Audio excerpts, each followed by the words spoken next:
Hangus dan gundul. Inilah kondisi kawasan Gunung Bromo di Jawa Timur. 500 hektar hutan dan lahan Taman Nasional ini terbakar imbas kegiatan foto pranikah tanpa izin.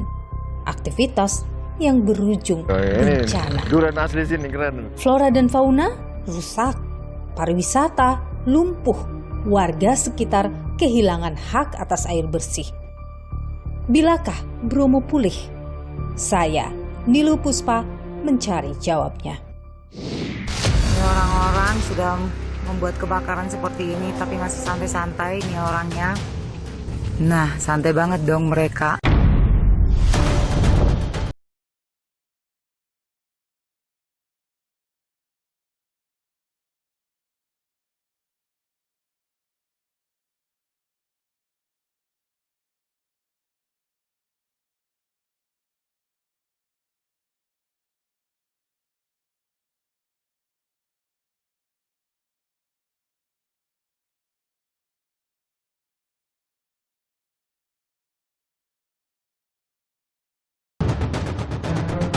Ini semua akibat dari flare itu? Ya. Titiknya yang awal itu yang di sampingnya Bukit Teletabis, Mbak. Oke, dari sana langsung merembet cepat sekali nih Pak ya? Seperti itu, Mbak. Itu masih ada asap kan? Oke. Itu yang halus. Itu artinya masih ada api di situ?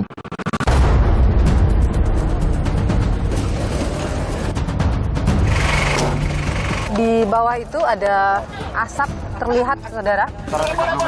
Kita akan coba lihat prosesnya di dalam.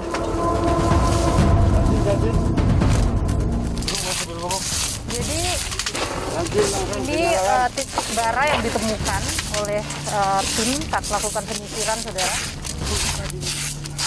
Titik-titik seperti ini masih ditemukan sampai hari ini banyak, Pak? Masih banyak. Masih banyak? Ya. Itu, Mbak, Oh, yang semua itu api? Saya menyala itu apinya. Misalnya nih Pak, dalam pantauan petugas ternyata ada yang melakukan foto prewedding, padahal izinnya cuma pengunjung, itu ada sanksi Pak? Ada sanksi, enggak, pasti kita larangan. Ini kenapa bisa lolos? Bromo Tengger Semeru. Kawasan ini dulunya diselimuti hamparan sabana nan indah. Namun kini, lihatlah. Lautan abu menutupinya akibat kebakaran hutan yang terjadi. Akibat ulah sekelompok orang, Taman Nasional Bromo Tengger Semeru terbakar hebat. Terhitung sejak 6 September, api membara di kawasan konservasi seluas lebih dari 50.000 hektar ini. Dan semua berawal dari sesi pemotretan pasangan calon pengantin berinisial H dan P. Mereka dengan sadar menggunakan flare atau suar mengandung api untuk mempercantik foto.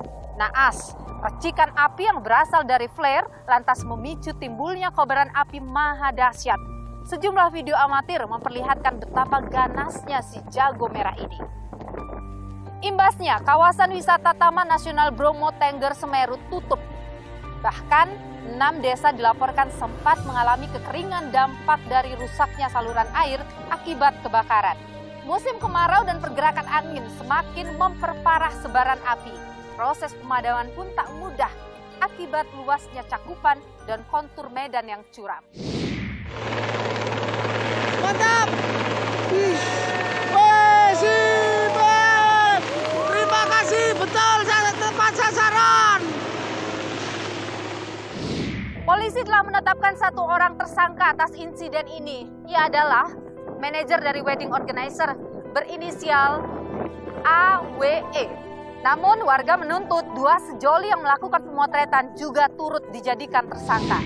Untuk jumlah tersangka masih 1 orang dan untuk 5 orang yang sudah kami amankan, ini masih pendalaman sambil kita menunggu hasil asistensi dari Direktorat Krimsus Polda Jatim dan dari Direktorat Tipiter Bareskrim. Kebakaran di kawasan Gunung Bromo, saudara, bukan kali pertama terjadi. Kami tampilkan gambar satelit yang kami dapatkan bahwa sebelum terjadinya foto pranikah itu sudah terlihat titik api, saudara. Ini adalah gambar satelit 4 hari sebelum foto pranikah dilakukan, yakni pada tanggal 2 September 2023 terlihat ada satu titik api di sini. Ini akan kita konfirmasi nantinya apa yang terjadi, apakah ini kebakaran hutan yang lain dan apakah ini juga memicu kebakaran yang terjadi di Zabana ini atau ini hal yang berbeda. Kemudian kami tampilkan ke hadapan Anda, ini adalah gambar pada tanggal 7 September 2023. Memang terlihat lebih luas titik apinya atau bara apinya ini terlihat lebih luas. Nah, apakah ini adalah kebakaran yang sama dengan yang sebelumnya atau ini hal yang berbeda? Nanti akan kita konfirmasi terkait dengan hal itu, saudara.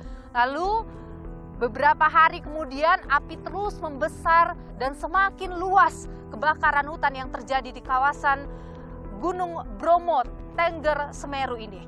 Saudara, meskipun saat ini api sudah berhasil dipadamkan di kawasan Gunung Bromo, Tengger Semeru ini, tapi kabarnya masih ada sejumlah titik-titik api yang terlihat dan harus benar-benar dipadamkan agar tidak menjadi lebih besar lagi. Saya akan bertemu, saudara, dengan Kepala Pelaksana BPBD Jawa Timur dan juga Kepala Balai Besar Pengelola Taman Nasional Bromo Tengger Semeru ini, termasuk juga saya akan coba untuk mengikuti proses pemadaman yang dilakukan oleh tim gabungan. Ada banyak titik api yang disebut, termasuk juga saya akan temui warga dari desa yang terdampak. Utamanya adalah masalah air yang mereka kesulitan karena rusaknya saluran air mereka akibat kebakaran yang terjadi di sini. Ikuti penelusuran saya, saudara.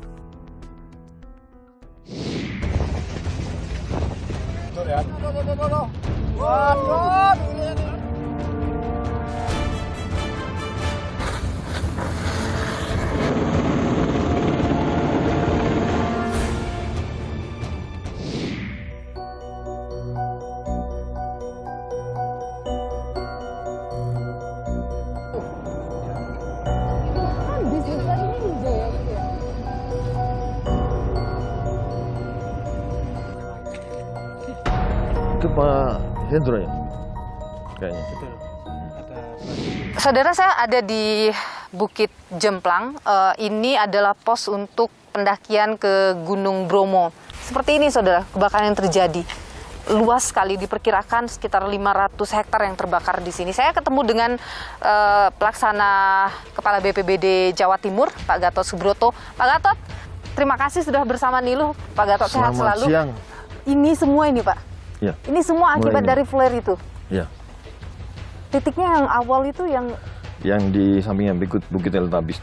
Oke, dari sana langsung merembet cepat sekali nih, Pak, ya, dalam waktu berapa hari itu? 8-7 hari ya? 8, ini hari ke-8. Ini hari ke-8. Ini kenapa bisa sangat cepat sekali ya, Pak, proses? Seperti yang kita ketahui, di gunung itu pasti kan anginnya kencang. Anginnya kencang, itu membawa bara yang terbawa itu akan jatuh di tempat baru. Kalau di tempat baru itu kering, nomor lokasinya pastinya akan menimbulkan api baru lagi. Nah, seperti itu, Mbak, itu masih ada asap kan? Kecil itu yang halus. Itu artinya masih ada api di situ? Itu ada bara. Ada bara. Teman-teman yang dari darat nanti langsung ke situ melakukan pemadaman. Dan ini memang dengan menggunakan waterbombing tadi itu yang paling efektif atau gimana, Pak? Alhamdulillah dengan supportnya BNPB selama beberapa hari di sini, 2 heli kita support untuk di Jawa Timur itu sangat mendukung. Karena apa? Karena kita tahu kondisi gunung ini kan curam, tinggi, bisa dibayangkan kalau kita dari sini mau jalan ke sana itu bisa berjam-jam, bahkan sampai 14-12 jam. Lalu belum lagi sampai di sana kalau wilayahnya curam seperti ini akan sulit untuk melakukan pemadaman, apalagi kalau apinya besar. Ini diperkirakan sekitar 500 hektar, benar? Ya, total ini prediksinya 500 hektar, tapi nanti detailnya akan dihitung oleh teman-teman TNBTS. Ini kan kabarnya saluran air rusak ya, Pak, karena kebakaran ini. Jadi ada desa yang terdampak begitu. Nah, sekarang masih mengalami hal yang sama desa-desa itu atau bagaimana? Alhamdulillah kalau untuk yang kerusakan itu memang sebagaimana arahan Ibu Gubernur untuk segera ditindaklanjuti, sudah dilakukan survei dan akan segera diperbaiki. Untuk pemenuhan kebutuhan sudah banyak support dari TNBTS maupun BPBD Kabupaten Probolinggo, juga ada teman-teman dari relawan juga mensupport itu. Air sudah disalurkan gitulah ke warga yang ada 6 desa ya, Pak, ya? Yang terdampak. Membantu. Tapi saluran air yang rusak belum bisa diperbaiki. Masih dalam proses.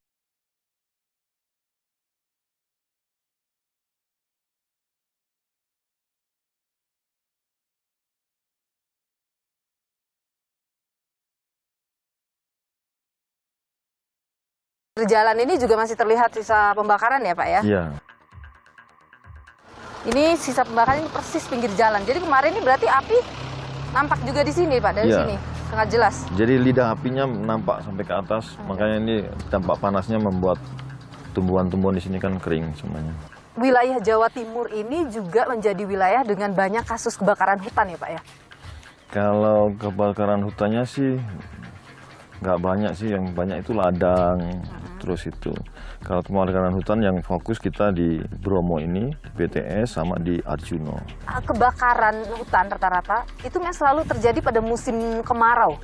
Memang musim kemarau itu kan semua ilalang kan ada yang kering, lalu gambut-gambut kering. Itulah yang sangat riskan. Dan itu semuanya rata-rata memang disebabkan kelalaian manusia Pak? Atau Rata-rata semua kebakaran disebabkan oleh kelalaian manusia. Katakanlah orang membuka ladang dengan Dilakukan cara pembakaran, membakaran, ya. lalu Oke. membakar sampah, tidak diawasi sehingga baranya terbawa angin, lalu perburuan liar, lalu juga mungkin kita tidak sengaja membuang puntung rokok ataupun membuat api unggun di alam. Baik, Pak Gatot Subroto, Kepala Pelaksana BPBD Jawa Timur. Terima kasih Pak sudah berbagi informasi di Nilu. Sehat selalu ya Pak Gatot ya. Siap, makasih Mbak ya. Kemana kita? Jadi di bawah itu ada asap terlihat saudara. Kita akan coba lihat prosesnya di dalam.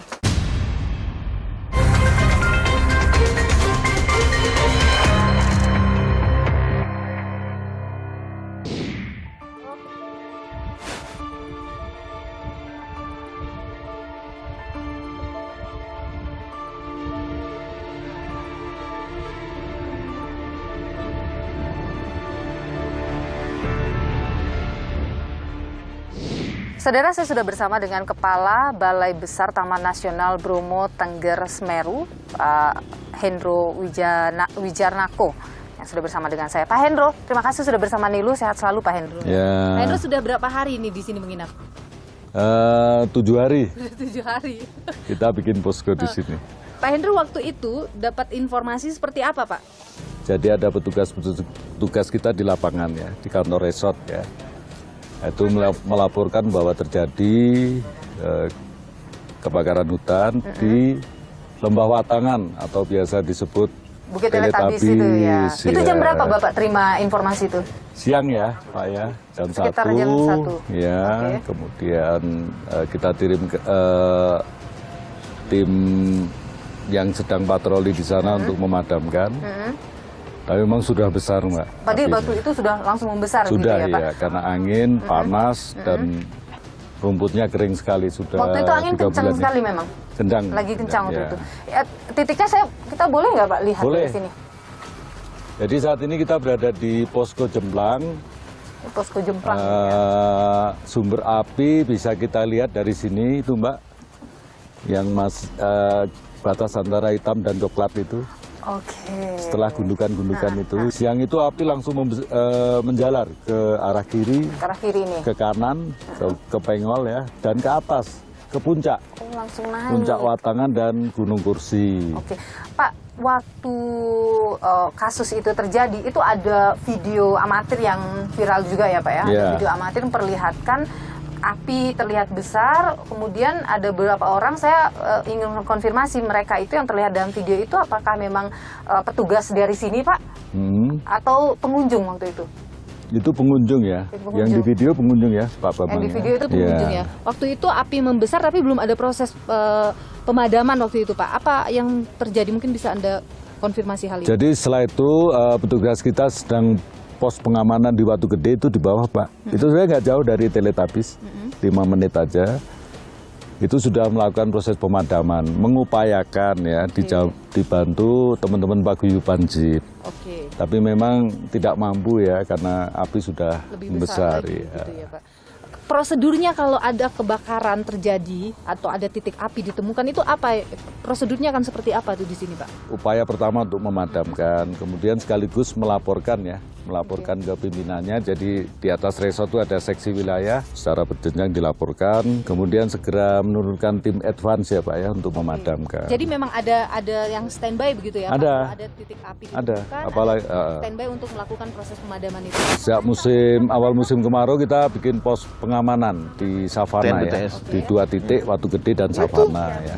Orang kalau mau datang ke sini untuk melakukan aktivitas pengambilan video entah untuk keperluan komersil apalagi foto prewedding itu kan harus ada izin ya Pak. Sementara Betul. ini tuh tidak ada izin. Ini kenapa bisa Pak waktu itu? Jadi mereka membeli tiket pengunjung biasa ya, online ticketing kita ya, e-ticketing, kemudian tidak menyampaikan bahwa mau mengambil video prewedding ya. Kalau prewedding, video komersial itu harus izin kami Mbak. Ya, dan itu ada izin khususnya Surat begitu izin ya, Pak? masuk kawasan konservasi atau SIMAKSI. Itu ada PNBP khusus juga penerimaan negara bukan pajak yang beda dengan pengunjung biasa. Kemudian kalau SIMAKSI pasti ada pengawalan dari petugas. Nah, itu tidak dilakukan bisa lolos begitu apa tidak ada pemeriksaan khusus begitu misalnya? Gini ya, kan kalau udah pakai dress di jeepnya kan kelihatan ini, tapi kalau masih kayak kita gini kan ya nggak kelihatan mau prewedding ya. Oke. Gitu ya. Itu yang bikin kemudian lolos. Ya, gitu, Pak, ya. seharusnya memang mereka melaporkan ya bahwa mau prewedding. Pernah tidak sebelumnya ditemukan warga yang pengunjung yang masuk izinnya cuma pengunjung biasa ternyata melakukan kegiatan komersial di sini? Selama ini kita tidak pernah jumpai ya. Jadi selama ini mereka jujur, kemudian menyampaikan izin, membayar PNBP ya ke negara, ya udah. Jadi ini kita kawal ini ya. baru kasus yang pertama. Ya Pak, kita kawal aman ya gitu ya. Ini kasus yang pertama. Kasus yang pertama. Dan biasanya kalau sampai ada pelanggaran seperti itu, misalnya nih Pak, dalam pantauan petugas ternyata ada yang melakukan foto prewedding atau pengambilan video klip, padahal izinnya cuma pengunjung, itu ada sanksi Pak? Kalau kita tahu ya pasti kita larang ya, langsung kita larang. Tapi ada sanksi yang diberikan? Sanksi administratif maksudnya, sanksi administratif enggak, pasti kita larang aja. Oke, Dan jadi mereka hanya- akan mengurus ya. Oke, jadi Ya, kita minta untuk mengurus. baru boleh melanjutkan Ya, kegiatan ya. gitu ya Pak. Tapi kalau sanksi apa nggak ada ya? Belum. Ini kan ramai juga Pak diperbincangkan di media sosial sebelum proses foto prewedding itu dilakukan tuh sudah ada titik api juga. Ada titik api yang terpantau melalui satelit. Sudah ada kebakaran memang sebelumnya ya Pak? Jadi sebelumnya ada kebakaran ya, itu kita lihat di tebing. Artinya ada kebakaran Ada kebakaran sebelumnya, juga ya? sebelumnya. Nah itu apa penyebabnya Pak? Nah, itu yang masih kita identifikasi ya penyebabnya di tebing ini kan. Tapi itu terpisah ya Pak? Jadi Ya terpisah. oleh Dua kejadian ya. dua kejadian yang Ya. berbeda dan itu satunya sebelah kiri, Ya, dari ada selang waktu selang ya. waktu Ya. juga. Jadi memang ada kebakaran juga Sebelumnya ya. Tapi tidak diketahui apa penyebabnya. Belum diketahui penyebabnya Belum ya. diketahui Ya. penyebabnya. Itu luas juga Pak yang terbakar. Nggak seluas yang flare ini ya. Oke. Ya. Ini kan satu orang sudah ditetapkan sebagai Ya. tersangka ya Pak dalam kasus ini. Sudah cukup adil Pak menetapkan satu tersangka untuk kebakaran yang begitu luas di sini. Saya kira kita ini kan ke pihak kepolisian ya. Kita dukung support data, informasi, kita bantulah ya, Oke. proses penyidikannya ya. Oke. Ini kan musim kemarau. Musim kemarau sangat potensi terjadi kebakaran itu besar sekali ya Pak. Iya. Nah, apa ada pengetatan pengunjung yang masuk atau lain sebagainya yang dilakukan biasanya di sini? Kalau kita mengintensifkan patroli ya, kemudian pos pengamanan tadi Mbak. Jadi diperketat. Ya, pengamanannya. Jadi Bapak ada yang mau disampaikan untuk masyarakat Pak? Ya kami mengimbau seluruhnya masyarakat, pengunjung, mari kita jaga Taman Nasional Bromo Tengger Semeru, TNBTS, karena merupakan sumber air bagi masyarakat ya. Kemudian juga rumah bagi kekayaan keanekaragaman hayati kita ya. Di TNBTS ini ada 3 satwa kunci ya, macan tutul Mbak. Ada macan tutul. Kita punya 25 individu ya. Kemudian ini kucing besar terakhir di Jawa, macan tutul ya. Oke. Kemudian kita punya elang Jawa, yang kita punya 36 individu ya. Kemudian lutung Jawa ya, lutung Jawa kita punya 12 kelompok ya. Itu kemudian juga flora fauna yang lain ya. Misalnya di savana ini ada suket melelo endemik pegunungan Jawa ya, anggrek tosari ya. Habis semua. Mudah-mudahan masih ada ya, anu lagi, bisa ini lagi ya. Ini kan ada pura juga di sana ya Pak, itu ditutup juga jadinya? Kalau untuk ritual kita masih buka. Masih tetap ya. buka, tapi hanya untuk karena di situ juga masih aman. Ya. Gitu ya, Mbak Baik, Nilo. Pak Hendro, nanti aku mau ikut Pak Ah. Kita coba untuk Nanti pakai sepatu safety ya. siap Pak Hendro.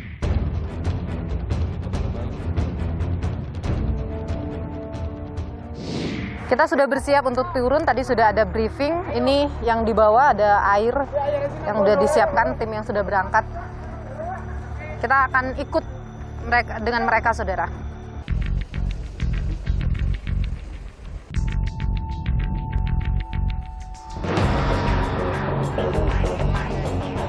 Sudah siap? Siap. Mari berangkat. Kemana kita? Manteni Kombongan. Berangkat.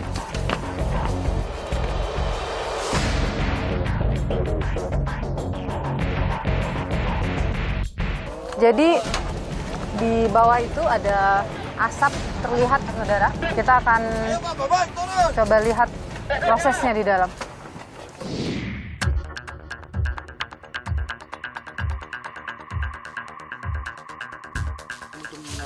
Itu di balik sana masih ada kayaknya itu Pak, karena di atas kelihatan ada asapnya. Itu Mbak Oh yang gua itu lihat. api.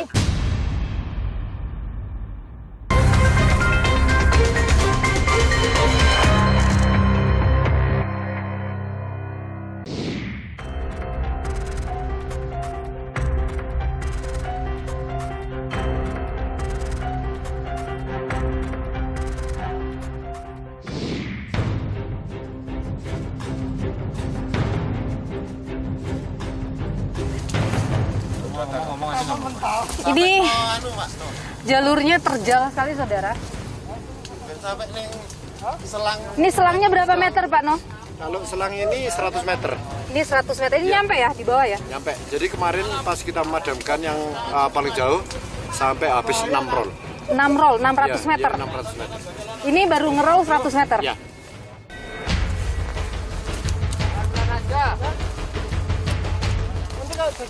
Ini titik apinya. Bara. Ini bara, saudara. Ini bara ya, Pak ya? Jadi ini titik bara yang ditemukan oleh tim saat melakukan penyisiran, saudara. Titik-titik seperti ini masih ditemukan sampai hari ini banyak, Pak? Ini kalau misalnya kita lihat kan sekelilingnya basah ya, Pak ya? Ini kalau misalnya didiamkan, ini bisa berpotensi besar apinya. Setelah bara apinya itu padam, kita keliling bersama teman-teman dari anggota MBA, dari Polsek, dari petugas taman nasional untuk pendinginan. Suatu contoh kayak seperti ini. Jadi apabila masih ada batang pohon kayak gini, masih ada titik-titik apinya, jadi ini yang menjadi potensi kebakaran lagi kalau nggak kita padamkan gitu. Oke. Itu masih ada ditemukan lagi? Betul. Ini berarti sudah ini Pak, Nah, padam? itu sudah ada baranya tuh.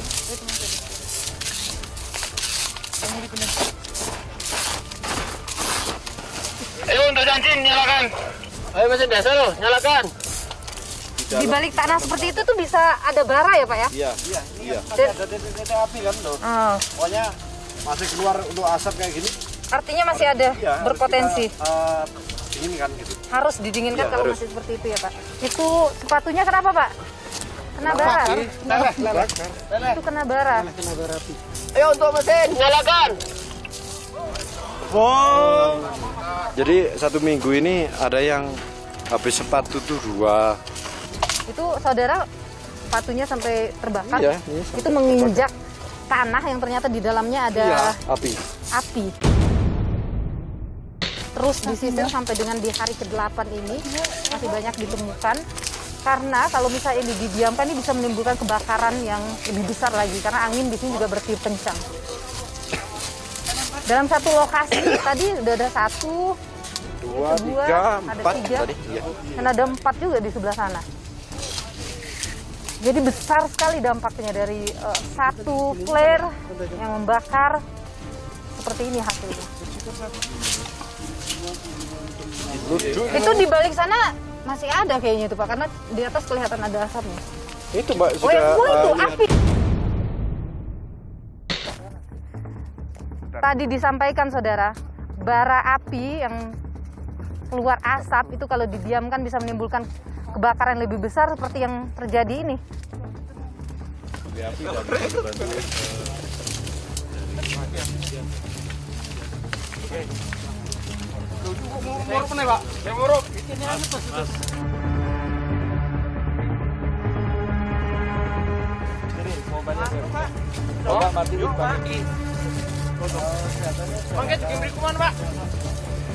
Enggak, terus saya terus. Pak Hendro, ini biasa ditemukan. Tadi saya lihat ini cuman asap saja, Ya. dan langsung bisa jadi api. Ini masih Apalagi banyak kalau ditemukan ya? kondisi panas, kemudian angin ya. Angin itu bisa tertiup, bisa menyala lagi. Makanya kita harus mop up. Penting ini.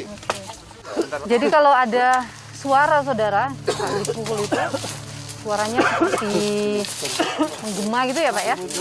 Itu masih ada api artinya. Masih ada bara api. Yang harus dimatikan asalnya supaya tidak menimbulkan kebakaran baru. Nah Kak, situ Kak, full Kak, bawah. Ini saudara masih disebut kategorinya landai jalurnya. Yang lebih curam dari ini banyak ya Pak No ya? Curam ini banyak, ini yang paling landai ini. Ini udah berapa kali dilakukan penyisiran? Ini penyisiran pendinginan sudah 3 kali ini Mbak. 3 kali di titik Iya, ini? Iya, 3 kali. Mbak sendiri kan tahu kan, Iya. ada titik asap yang di bawahnya batang pohon. Iya. Itulah yang menjadi potensi Kebakaran kebakaran baru. kalau nggak kita matikan secara total. Gitu. Kerja keras ini semua tim. Jadi ini tuh Pak, ini tim dari apa saja nih Pak yang turun ini? Untuk tim pemadaman kebakaran, ini ada petugas Taman Nasional, Oke. ada masyarakat, ada MPA. MPA itu masyarakat peduli api, Mbak. Oke, masyarakat peduli api ini warga sekitar. Iya, masyarakat peduli api itu setiap desa itu ada. Ini nih kayunya kayu sudah kering, Iya, udah lama itu. jadinya mudah terbakar ya. Untuk air bisa langsung dipadamkan atau dimatikan. Jadi sudah selesai Pak Bambang? Oh, selang. Sudah selesai? Clear di sini ya Pak Hendro, Pak No? Komandan lapangannya, Pak No. Clear? Ya, kalau memang clear kita bergerak untuk cari spot yang lagi. Baik, Apabila ada spot asap lagi, kita pendinginan lagi. oke. Sudah selesai saudara, clear akhirnya. Proses untuk pemadaman di sini kurang lebih tadi sekitar 30 menitan ya? Iya, Hampir 3. satu titik ini. Iya. Terima kasih Pak No, Pak Bambang, Pak Hendro, terima kasih banyak. Ya, Tepuk sip. tangan untuk Terima tim kasih luar ya. biasa. Ya. Teman-teman dari Sama tim. Polsek dan MPA, TNBTS, luar biasa.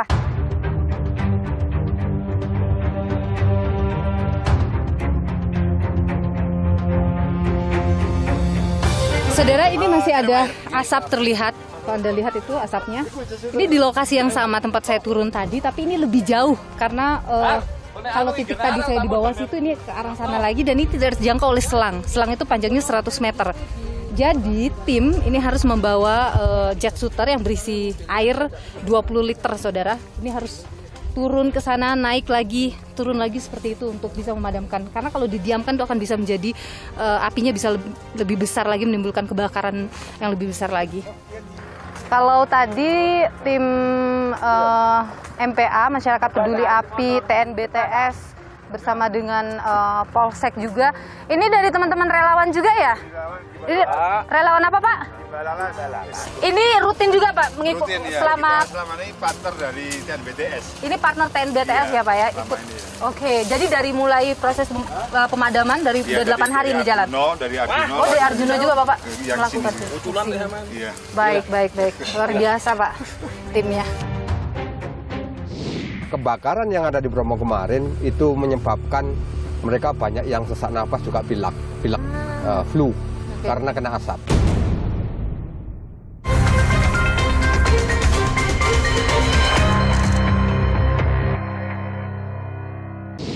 Ya, orang-orang sudah membuat kebakaran seperti ini, tapi masih santai-santai nih orangnya.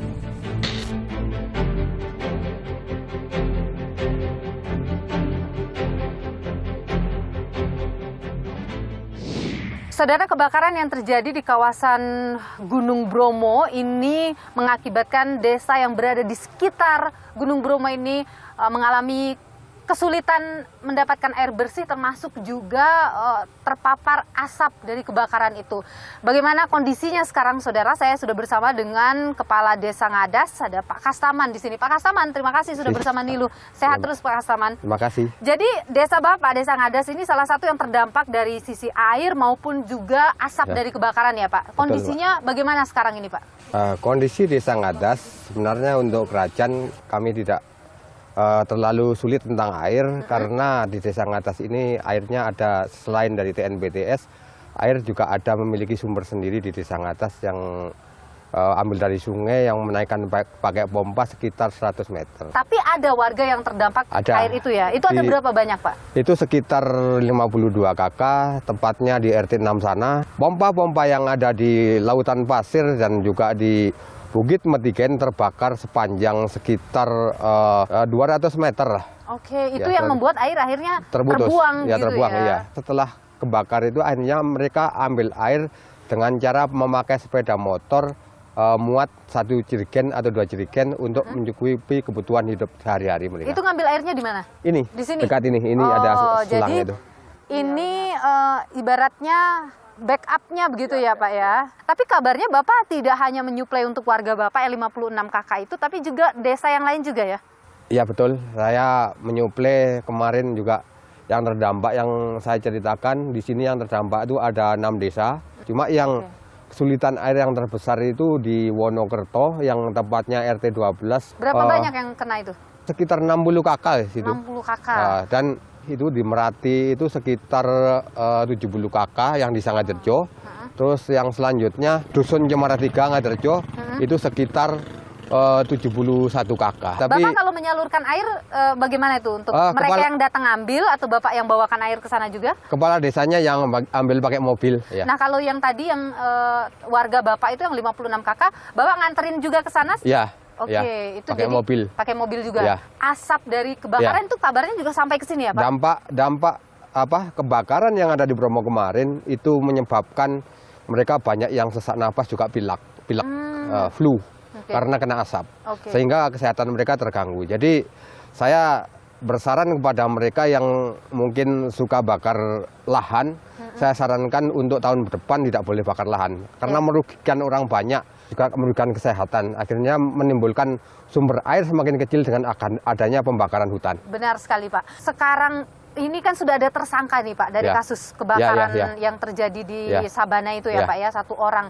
Menurut Bapak atau warga mungkin cukup dengan 1 orang dijadikan tersangka atas kasus kebakaran itu atau masih ada harapan? Harapan kita saya kira bukan itu saja. Soalnya dari lahan perhutani itu yang hitam itu yang hitam itu kelihatan itu bukan dari pihak itu saja yang bakar, pasti ada yang lain. Jadi kita ke depan sebagai pemerintah desa 6 desa ini juga akan telusuri bahwasanya kalau sudah lahan kering mereka juga harus ikut sebagai masyarakat peduli api. Oke, itu yang Bapak harapkan gitu ya. Baik, terima kasih ya Pak Kastaman sudah berbagi. Tentu kita berharap ini bisa segera terselesaikan, jadinya masyarakat juga bisa kembali mendapatkan air bersih ya Pak ya. Terima kasih dari Kompas TV. Terima kasih Pak Kastaman, sehat selalu. Betul ya.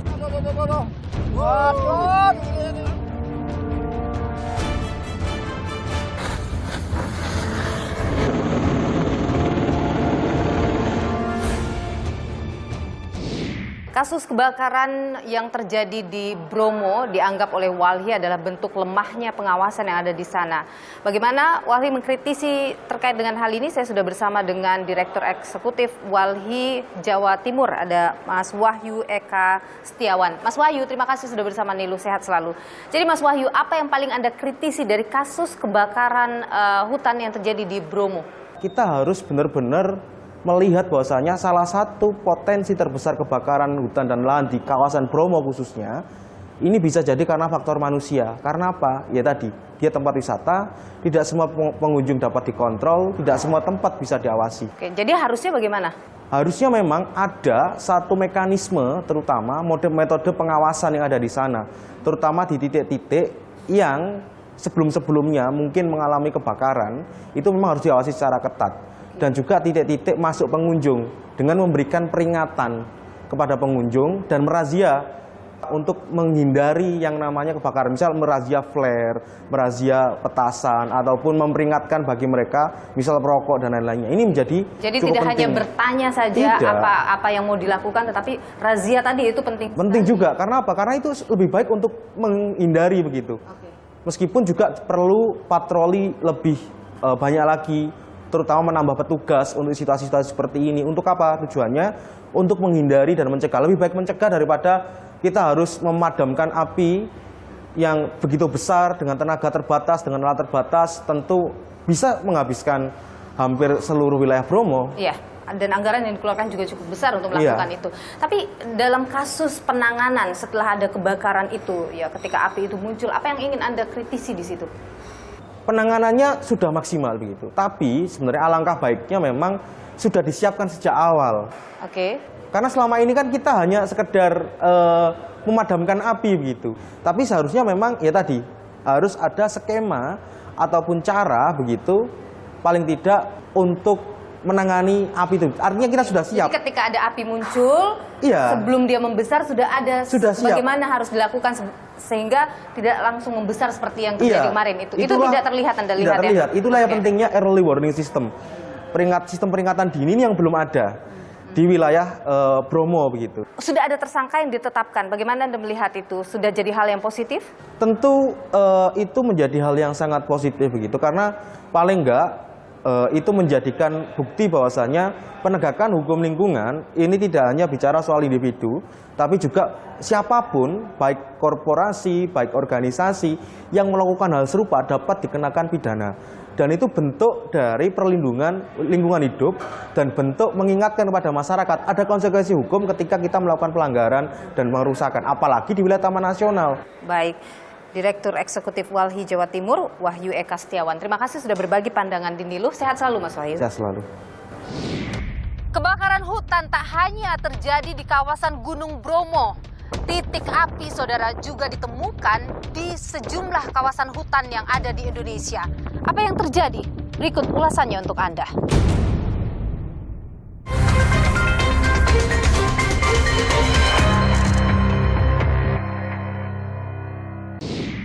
Orang-orang sudah membuat kebakaran seperti ini tapi masih santai-santai nih orangnya. Nah, santai banget dong mereka. Kami menemukan fakta bahwa yang bersangkutan tidak memiliki surat izin masuk kawasan konservasi. Jadi besar sekali dampaknya dari satu flare yang membakar, seperti ini hasilnya. Satu lagi turun.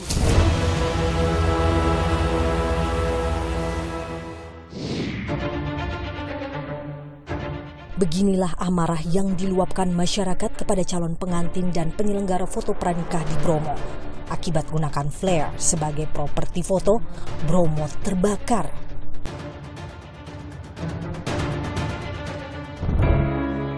Kebakaran hebat ini menghanguskan 500 lebih hektar lahan di kawasan Taman Nasional Bromo Tengger Semeru. Kebakaran di Bromo, Pak. Ya, dipadamkan. Kebakaran di Bromo memang telah jadi perhatian nasional. Ratusan personel gabungan dan relawan dikerahkan untuk padamkan api. Anggaran yang dikeluarkan pun fantastis. Untuk pemadaman menggunakan waterbombing dalam durasi 1 jam saja, pemerintah mengeluarkan biaya sekitar 150 juta rupiah.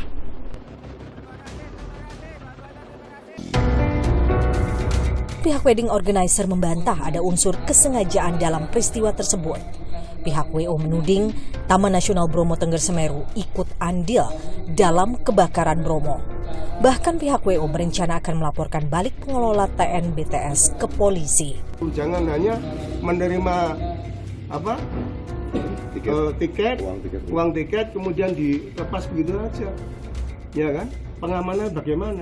Artinya SOP pengamanan. Sehingga kami juga akan mengambil langkah hukum nanti.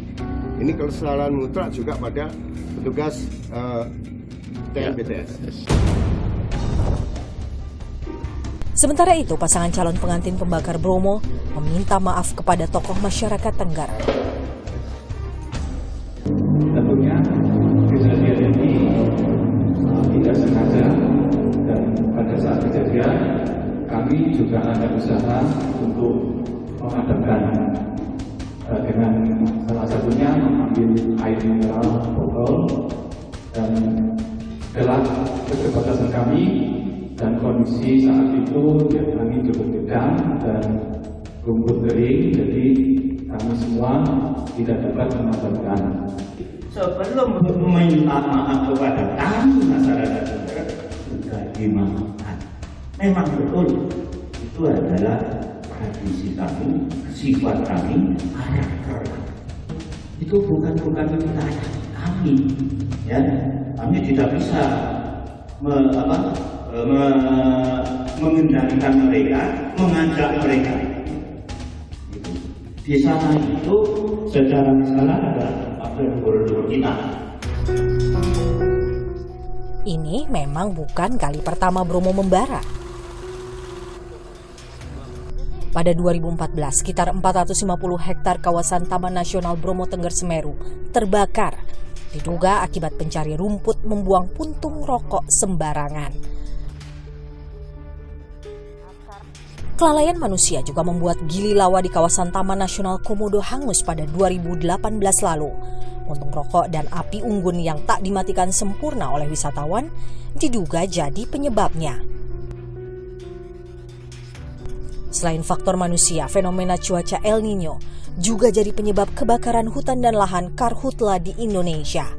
Badan Nasional Penanggulangan Bencana mencatat sekitar 2.700 kejadian karhutla terjadi sejak 2019 hingga September 2023. Kini, Balai Besar Taman Nasional Bromo Tengger Semeru pastikan api di kawasan hutan dan lahan Gunung Bromo telah dipadamkan. Jangan sampai kejadian ini terulang kembali. Menjaga hutan dan lahan konservasi menjadi tugas bersama, karena tak hanya jadi penyangga kehidupan, juga sumber penghidupan bagi flora dan fauna endemik dunia. Kelalaian dan ego sesaat tak boleh